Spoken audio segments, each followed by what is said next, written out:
Chapter 8. Port Angeles. Jess drove faster than the chief, so we made it to Port Angeles by 4. It had been a while since I'd had a girls' night out, and the estrogen rush was invigorating. We listened to whiny rock songs while Jessica jabbered on about the boys we hung out with. Jessica's dinner with Mike had gone very well, and she was hoping that by Saturday night they would have progressed to the first kiss stage. I smiled to myself, pleased. Angela was passively happy to be going to the dance, but not really interested in Eric.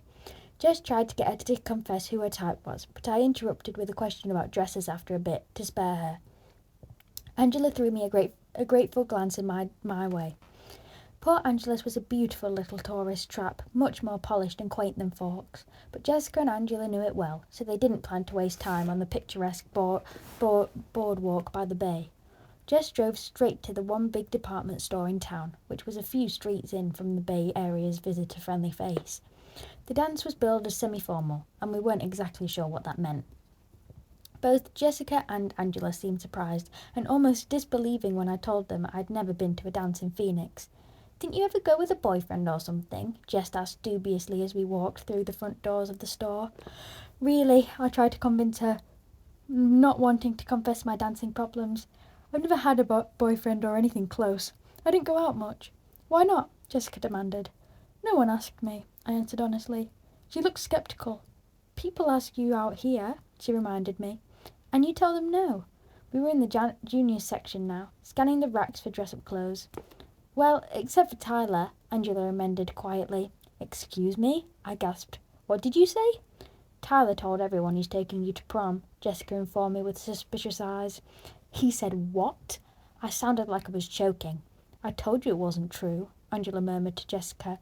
I was silent, still lost in shock that was quickly turning to irritation. But we had found the dress racks, and now we had work to do. "That's why Lauren doesn't like you," Jessica giggled while we poured through the clothes. I ground my teeth. "Do you think that if I ran him over with my truck, he would stop feeling guilty about the accident? That he might give up on making amends and call it even?"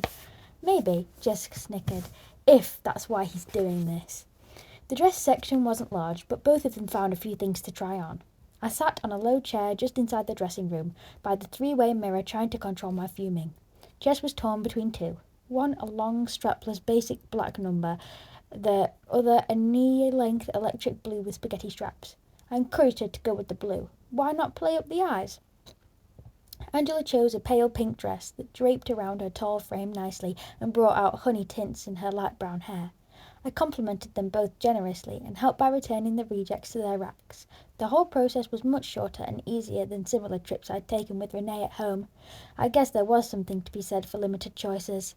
We headed over to shoes and accessories. While they tried things on, I merely watched and critiqued, not in the mood to shop for myself, though I did need new shoes. The girls' night high was wearing off in the wake of my annoyance at Tyler, leaving room for the gloom to move back in. "Angela," I began, hesitant, while she was trying on a pair of pink strappy heels. She was overjoyed to have a date tall enough that she could wear high heels at all. Jessica had drifted to the jewellery counter, and we were alone. "Yes?" She held her leg out, twisting her ankle to get a better view of the shoe. I chickened out. "I like those. I think I'll get them, though they'll never match anything but the one dress," she mused. "Oh, go ahead. They're on sale," I encouraged. She smiled, putting the lid back on a box that contained more practical-looking off-white shoes. I tried again. Angela," she looked up curiously, "is it normal for the Cullens," I kept my eyes on the shoes, "to be out of school a lot?" I failed miserably in my attempt to sound nonchalant. "Yes, when the weather is good, they go backpacking all the time. Even the doctor. They're all real outdoorsy," she told me quietly, examining her shoes too. She didn't ask one question, let alone the hundreds that Jessica would have unleashed. I was beginning to really like Angela. "Oh," I let the subject drop as Jessica returned to show us the rhinestone jewellery she'd found to match her silver shoes. We planned to go to dinner at a little Italian restaurant on the boardwalk, but the dress shopping hadn't taken as long as we'd expected. Jess and Angela were going to take their clothes back to the car and then walk down to the bay. I told them I would meet them at the restaurant in an hour. I wanted to look for a bookstore. They were both willing to come with me, but I encouraged them to go have fun. They didn't know how preoccupied I could get when surrounded by books. It was something I preferred to do alone. They walked off to the car, chattering happily, and I headed in the direction Jess pointed out. I had no trouble finding the bookstore, but it wasn't what I was looking for. The windows were full of crystals, dream catchers, and books about spiritual healing. I didn't even go inside. Through the glass I could see a 50-year-old woman with long grey hair worn straight down her back, clad in a dress right out of the 60s, smiling welcomingly from behind the counter. I decided that was one conversation I could skip. There had to be a normal bookstore in town. I meandered through the streets, which were filling up with end-of-the-workday traffic, and hoped I was headed towards downtown. I wasn't paying as much attention as I should to where I was going. I was wrestling with despair. I was trying so hard not to think about him and what Angela had said, and more than anything trying to beat down my hopes for Saturday, fearing a disappointment more painful than the rest, when I looked up to see someone's silver Volvo parked along the street, and it all came crashing down on me. Stupid, unreliable vampire, I thought to myself. I stumped along in a southerly direction, towards some glass-fronted shops that looked promising. But when I got to them, they were just a repair shop and a vacant space. I still had too much time to go looking for Jess and Angela yet, and I definitely needed to get my mood in hand before I met back up with them. I ran my fingers through my hair a couple of times and took some deep breaths before I continued around the corner. I started to realise, as I crossed another road, that I was going the wrong direction. The little foot traffic I had seen was going north, and it looked like the buildings here were mostly warehouses. I decided to turn east at the next corner, and then loop around after a few blocks and try my luck on a different street on my way back to the boardwalk. A group of 4 men turned around the corner I was heading for, dressed too casually to be heading home from the office, but they were too grimy to be tourists. As they approached me, I realised they weren't too many years older than I was. They were joking loudly among themselves, laughing raucously and punching each other's arms. I scooted as far to the inside of the sidewalk as I could to give them room, walking swiftly, looking past them to the corner.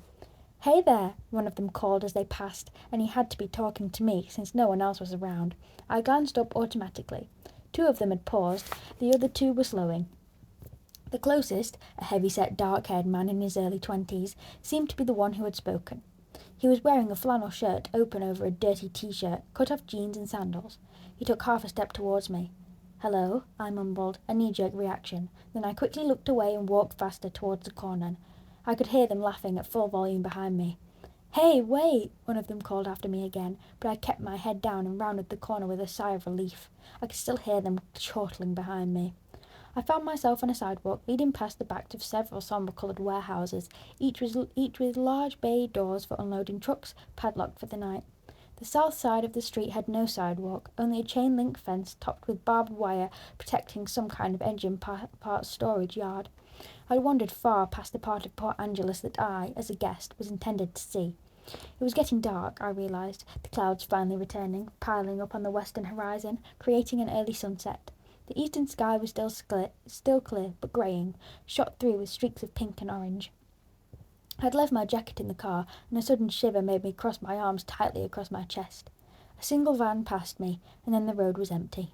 The sky suddenly darkened further, and as I looked over my shoulder to glare at the offending cloud, I realised with a shock that 2 men were walking quietly 20 feet behind me. They were from the same group I'd passed at the corner, though neither was the dark one who'd spoken to me. I turned my head forward at once, quickening my pace. A chill that had nothing to do with the weather made me shiver again. My purse was on a shoulder strap, and I had it slung across my body, the way you were supposed to wear it so it wouldn't get snatched. I knew exactly where my pepper spray was, still in my duffel bag under my bed, never unpacked. I didn't have much money with me, just a 20 and some ones, and I thought about accidentally dropping my bag and walking away, but a small frightened voice in the back of my mind warned me that they might be something worse than thieves. I listened intently to their quiet footsteps, which were much too quiet when compared to the boisterous noise they'd been making earlier, and it didn't sound like they were speeding up or getting any closer to me. "Breathe," I had to remind myself.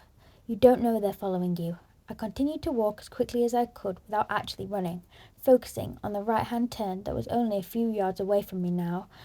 I could hear them, staying as far back as they'd been before. A blue car turned onto the street from the south and drove quickly past me. I thought of jumping out in front of it, but I hesitated.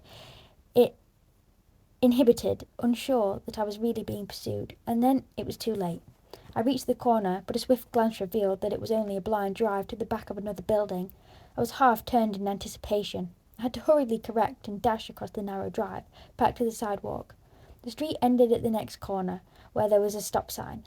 I concentrated on the faint footsteps behind me, deciding whether or not to run. They sounded farther back, though, and I knew they could outrun me in any case. I was sure to trip and go sprawling if I tried to go any faster. The footfalls were definitely farther back. I risked a quick glance over my shoulder, and they were maybe 40 feet back now, I saw with relief. But they were both staring at me. It seemed to take forever for me to get to the corner. I kept my pace steady, the men behind me falling ever so slightly farther behind with every step. Maybe they realised they had scared me, and were sorry. I saw 2 cars going north past the intersection I was heading for, and I exhaled in relief. There would be more people around once I got off this deserted street. I skipped around the corner with a grateful sigh, and skidded to a stop. The street was lined on both sides by blank, doorless, windowless walls.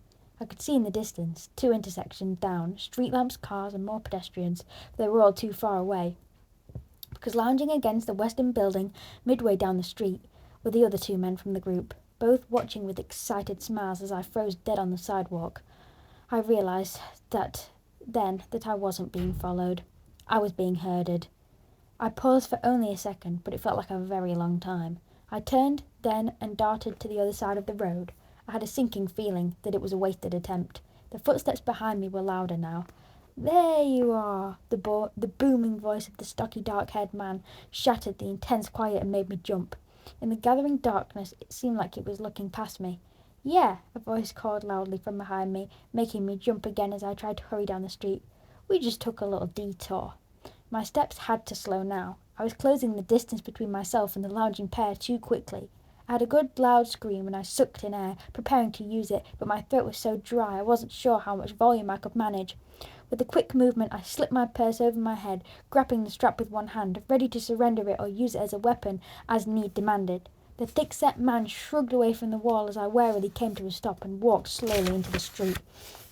"Stay away from me," I warned in a voice that was supposed to sound strong and fearless, but I was right about the dry throat. No volume. "Don't be like that, sugar," he called, and the raucous laughter started again behind me. I braced myself, feet apart, trying to remember through my panic with what little self-defence I knew. Heel of the hand thrust upward, hopefully breaking the nose or shoving it into the brain. Fingers through the eye socket. Tried to hook around and pop the eye out, and the standard knee to the groin, of course. That same pessimistic voice in my mind spoke up then, reminded me that I probably wouldn't have a chance against one of them, and there were 4. "Shut up," I commanded the voice before terror could incapacitate me. I wasn't going out without taking someone with me.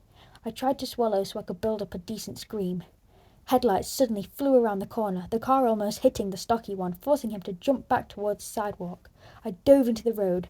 This car was going to stop, or have to hit me, but the silver car unexpectedly fishtailed around, skidding to a stop with the passenger door open just a few feet from me. "Get in," a furious voice commanded.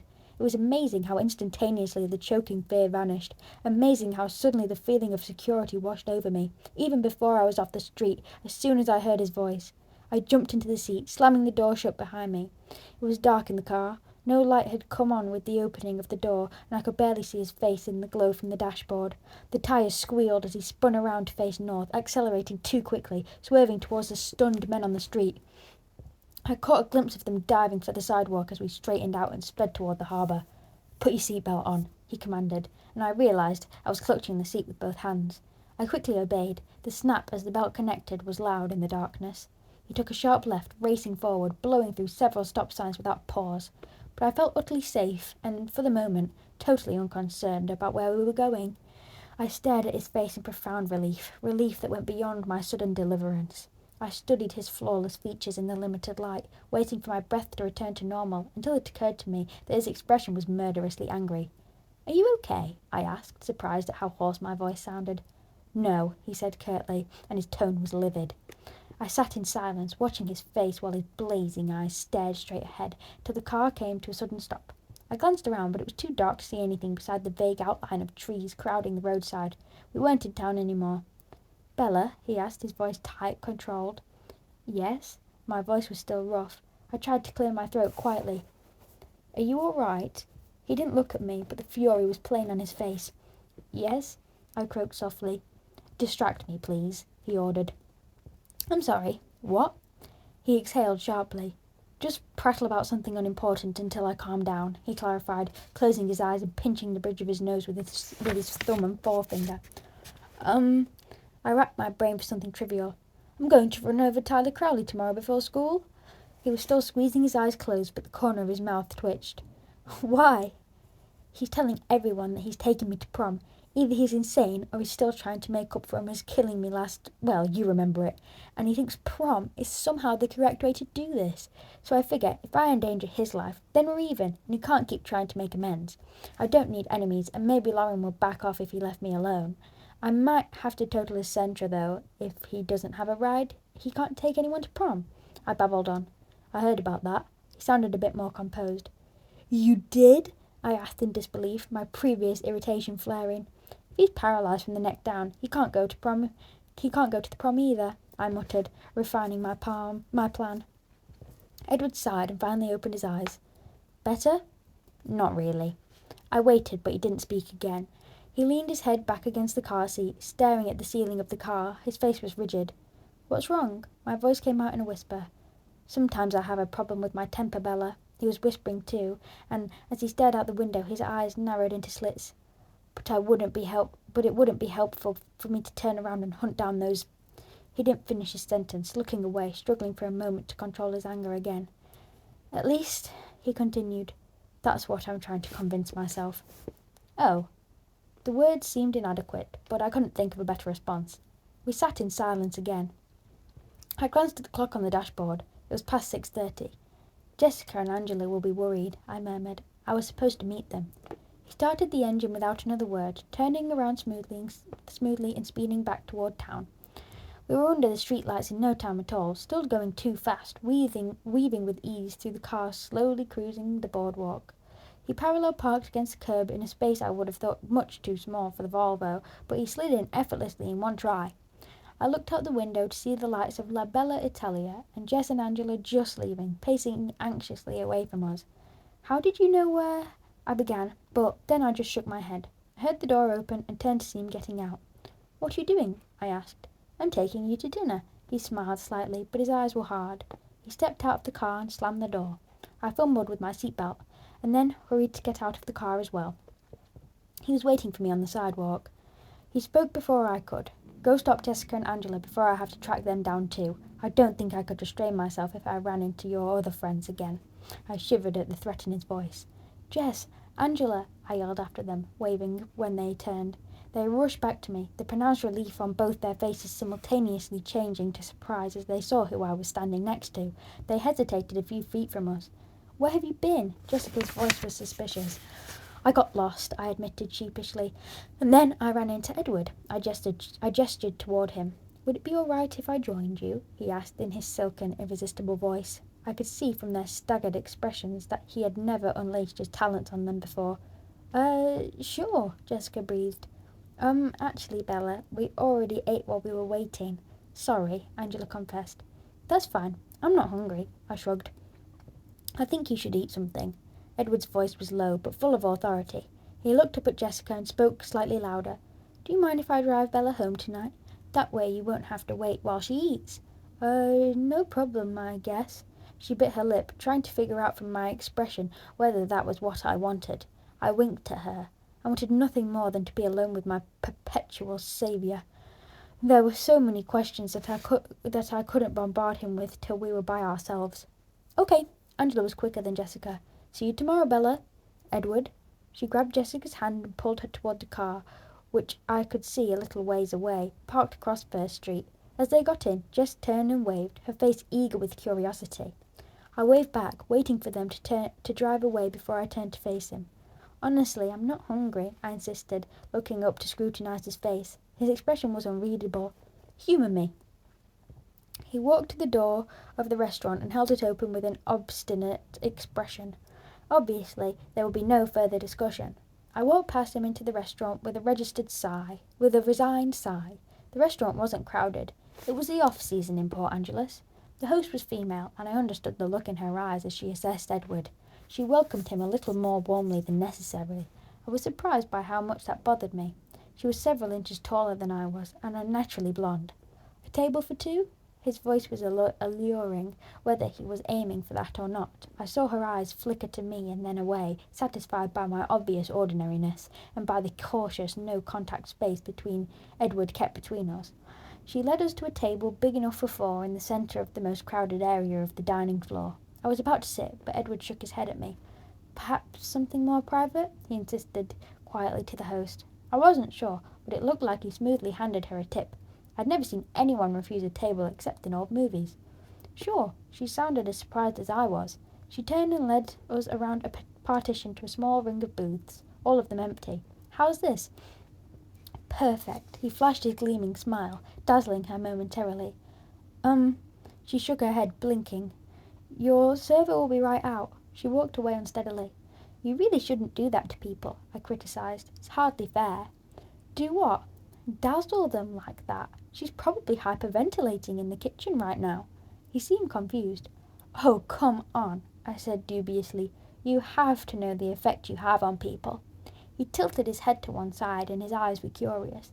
"I dazzle people? You haven't noticed? Do you think everybody gets their way so easily?" He ignored my questions. "Do I dazzle you?" "Frequently," I admitted. And then our server arrived, her face expectant. The hostess had definitely dished behind the scenes, and this new girl didn't look disappointed. She flipped a strand of short black hair behind one ear and smiled with unnecessary warmth. "Hello, my name is Amber, and I'll be your server tonight. What can I get you to drink?" I didn't miss that she was speaking only to him. He looked at me. "I'll have a Coke." It sounded like a question. "2 Cokes," he said. "I'll be right back with that," she assured him, with another unnecessary smile. But he didn't see it. He was watching me. "What?" I asked when she left. His eyes stayed fixed on my face. "How are you feeling?" "I'm fine," I replied, surprised by his intensity. "You don't feel dizzy, sick, cold?" "Should I?" He chuckled at my puzzled tone. "Well, I'm actually waiting for you to go into shock." His face twisted up into that perfect crooked smile. "I don't think that will happen," I said after I could breathe again. I've always been very good at repressing unpleasant things. "Just the same, I'll feel better when you have some sugar and food in you." Right on cue, the waitress appeared with our drinks and a basket of breadsticks. She stood with her back to me as she placed them on the table. "Are you ready to order?" she asked Edward. "Bella?" he asked. She turned unwillingly towards me. I picked the first thing I saw on the menu. I'll have the mushroom ravioli." "And you?" She turned back to him with a smile. "Nothing for me," he said. "Of course not." "Let me know if you change your mind." The coy smile was still in place, but he wasn't looking at her, and she left dissatisfied. "Drink," he ordered. I sipped at my soda obediently, and then drank more deeply, surprised by how thirsty I was. I realised I had finished the whole thing when he pushed his glass towards me. "Thanks," I muttered, still thirsty. The cold from the icy soda was radiating through my chest, and I shivered. "Are you cold?" "It's just the Coke," I explained, shivering again. "Don't you have a jacket?" His voice was disapproving. "Yes." I looked at the empty bench next to me. "Oh, I left it in Jessica's car," I realised. Edward was shrugging out of his jacket. I suddenly realised that I had never once noticed what he was wearing, not just tonight, but ever. I just couldn't seem to look away from his face. I made myself look now, focusing. He was removing a light beige leather jacket now. Underneath, he wore an ivory turtleneck sweater. It fit him snugly, emphasizing how muscular his chest was. He handed me the jacket, interrupting my ogling. "Thanks," I said again, sliding my arms into his jacket. It was morning, hanging in the drafty it was cold. The way my jacket felt when I first picked it up in the morning, hanging in the drafty hallway. I shivered again. It smelled amazing. I inhaled, trying to identify the delicious scent. It didn't smell like cologne. The sleeves were much too long. I shoved them back so I could free my hands. "That colour blue looks lovely with your skin," he said, watching me. I was surprised. I looked down, flushing, of course. He pushed the bread basket towards me. "Really, I'm not going into shock," I protested. "You should be. A normal person would be. You don't even look shaken." He seemed unsettled. He stared into my eyes, and I saw how light his eyes were, lighter than I'd ever seen them, golden butterscotch. "I feel very safe with you," I confessed, mesmerised into telling the truth. That displeased him. His alabaster brow furrowed. He shook his head, frowning. This is more complicated than I'd planned, he murmured to himself. I picked up a breadstick and began nibbling on the end, measuring his expression. I wondered when it would be okay to start questioning him. Usually you're in a better mood when your eyes are so light, I commented, trying to distract him from whatever thought had left him frowning and sombre. He stared at me, stunned. What? You're always crabbier when your eyes are black. I expect it then, I went on. I have a theory about that. His eyes narrowed. More theories? I chewed on a small bite of the bread, trying to look indifferent. I hope you were more creative this time, or are you still stealing from comic books? His faint smile was mocking. His eyes were still tight. Well, no, I didn't get it from a comic book, but I didn't come up with it on my own either, I confessed. And? He prompted. But then the waitress strode around the partition with my food. I realised we'd been unconsciously leaning towards each other across the table because we both straightened up as she approached. She set the dish in front of me. It looked pretty good, and turned quickly to Edward. Did you change your mind? She asked. Isn't there anything I can get you? I may have been imagining the double meaning in her words. No, thank you, but some more soda would be nice. He gestured with a long white hand to the empty cups in front of me. Sure. She removed the empty glasses and walked away. You were saying? He asked. I'll tell you about it in the car. I paused. There are conditions. He raised one eyebrow, his voice ominous. I do have a few questions, of course. Of course. The waitress was back with 2 more Cokes. She sat them down without a word this time and left again. I took a sip. Well, go ahead, he pushed, his voice still hard. I started with the most undemanding, or so I thought. Why are you in Port Angeles? He looked down, folding his large hands together slowly on the table. His eyes flickered up at me from under his lashes, the hint of a smirk on his face. Next. But that's the easiest one, I objected. Next, he repeated. I looked down, frustrated. I unrolled my silverware, picked up my fork, and carefully speared a ravioli. I put it in my mouth, slowly, still looking down, chewing while I thought. The mushrooms were good. I swallowed and took another sip of Coke before I looked up. Okay then, I glared at him and continued slowly. Let's say, hypothetically of course, that someone could know what people are thinking. Read minds, you know, with a few exceptions. Just one exception, he corrected. Hypothetically. All right, with one exception then. I was thrilled that he was playing along, but I tried to seem casual. How does that work? Where are the limitations? How would that someone find someone else at exactly the right time? How would he know she was in trouble? I wondered if my convoluted questions even made sense. Hypothetically, he asked. Sure. Well, if that someone... Let's call him Joe, I suggested. He smiled wryly. Joe, then. If Joe had been paying attention, the timing wouldn't have needed to be quite so exact. He shook his head, rolling his eyes. Only you could get into trouble in a town this small.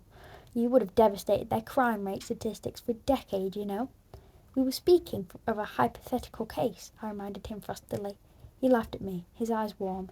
Yes, we were, he agreed. Shall we call you Jane? How did you know? I asked, unable to curb my intensity. I realised I was leaning towards him again. He seemed to be wavering, torn by some internal dilemma. His eyes locked with mine, and I guessed he was making the decision right then whether or not to simply tell the truth.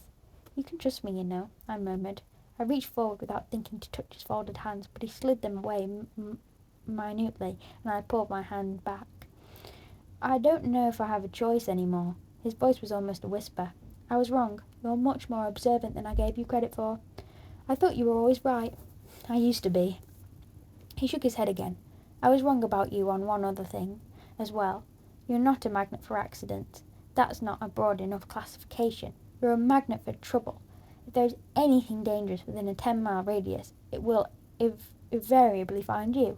And you put yourself into that category, I guessed. His face turned cold, expressionless, unequivocally. I stretched my hand across the table again, ignoring him when he pulled back slightly once more, to touch the back of his hand shyly with my fingertips. His skin was cold and hard, like a stone. Thank you. My voice was fervent with gratitude. That's twice now. His face softened. Let's not try for 3. Agreed? I scowled, but nodded. He moved his hand out from under mine, placing both of his under the table, but he leaned toward me. I followed you to Port Angeles, he admitted, speaking in a rush. I've never tried to keep a specific person alive before, and it's much more troublesome than I would have believed. But that's probably just because it's you. Ordinary people seem to make it through the day without so many catastrophes. He paused. I wondered if it should bother me that he was following me. Instead, I felt a strange surge of pleasure. He stared, maybe wondering why my lips were curving into an involuntary smile. Did you ever think that maybe my number was up the first time with the van, and that you've been interfering with fate? I speculated, distracting myself. That wasn't the first time, he said, and his voice was hard to hear. I stared at him in amazement, but he was looking down. Your number was up the first time I met you. I felt a spasm of fear at his words, and the abrupt memory of his violent black glare that first day, but the overwhelming sense of safety I felt in his presence stifled it. By the time he looked up to read my eyes, there was no trace of fear in them. You remember? He asked, his angel's face grave. Yes, I was calm. And yet here you sit. There was a trace of disbelief in his voice. He raised one eyebrow. Yes, here I sit, because of you. I paused. Because somehow you knew how to find me today, I prompted. He pressed his lips together, staring at me through narrow eyes, deciding again. His eyes flashed down to my full plate, and then back to me. You eat, I'll talk, he bargained. I quickly scooped up another ravioli and popped it in my mouth. It's harder than it should be, keeping track of you. Usually I can find someone very easily, once I've heard their mind before. He looked at me anxiously, and I realised I had frozen. I made myself swallow, then stabbed another ravioli and tossed it in. I was keeping tabs on Jessica, not carefully. Like I said, only you could find trouble in poor Angela's. And at first I didn't notice when you took off on your own. Then, when I realised that you weren't with her anymore, I went looking for you at the bookstore I saw in her head. I couldn't tell that you hadn't gone in, and that you'd gone south. And I knew you would have to turn around soon. So I was just waiting for you, randomly searching through the thoughts of people on the street to see if anyone had noticed you, so I would know where you were. I had no reason to be worried, but I was strangely anxious. He was lost in thought, staring past me, seeing things I couldn't imagine. I started to drive in circles, still listening. The sun was finally setting, and I was about to get out and follow you on foot. And then he stopped, clenching his teeth together in sudden fury. He made an effort to calm himself. Then what? I whispered. He continued to stare over my head. I heard what they were thinking. He growled, his upper lip curling slightly back over his teeth. I saw your face in his mind. He suddenly leaned forward, one elbow appearing on the table, his hand covering his eyes. The movement was so swift it startled me. It was very hard, you can't imagine how hard, for me to simply take you away and leave them alive. His voice was muffled by his arm. I could have let you go with Jessica and Angela, but I was afraid if you left me alone I would go looking for them, he admitted in a whisper. I sat quietly, dazed, my thoughts incoherent. My hands were folded in my lap, and I was leaning weakly against the back of the seat. He still had his face in his hand, and he was as still as if he'd been carved from the stone his skin resembled. Finally he looked up, his eyes seeking mine, full of his own questions. Are you ready to go home? He asked. I'm ready to leave, I qualified, overly grateful that we had the hour-long ride home together. I wasn't ready to say goodbye to him. The waitress appeared as if she'd been called, or watching. How are we doing? She asked Edward. We're ready for the check, thank you. His voice was quiet, rougher, still reflecting the strain of our conversation. It seemed to muddle her. He looked up, waiting. Sure, she muttered. Here you go. She pulled a small leather folder from the front pocket of her black apron and handed it to him. There was a bill in his hand already. He slipped it into the folder and handed it right back to her. No change, he smiled. Then he stood up, and I scrambled awkwardly to my feet. She smiled invitingly at him again. You have a nice evening. He didn't look away from me, and he thanked her. I suppressed a smile. He walked close beside me to the door, still careful not to touch me. I remembered what Jessica had said about her relationship with Mike, how they were almost to the first kiss stage. I sighed. Edward seemed to hear me, and he looked down curiously. I looked at the sidewalk, grateful that he didn't seem to be able to know what I was thinking. He opened the passenger door, holding it for me as I stepped in, shutting it softly behind me. I watched him walk around the front of the car, amazed yet again by how grateful he was. I probably should have been used to that by now, but I wasn't. Had a feeling Edward wasn't the kind of person anyone got used to. Once inside the car, he started the engine and turned the heater on high. It had gotten very cold, and I guessed the good weather was at an end. I was warm in his jacket though, breathing in the scent of it when I thought he couldn't see. Edward pulled out through the traffic apparently without a glance, flipping around to head toward the freeway. "Now," he said significantly, "it's your turn." And that's the end of chapter 8.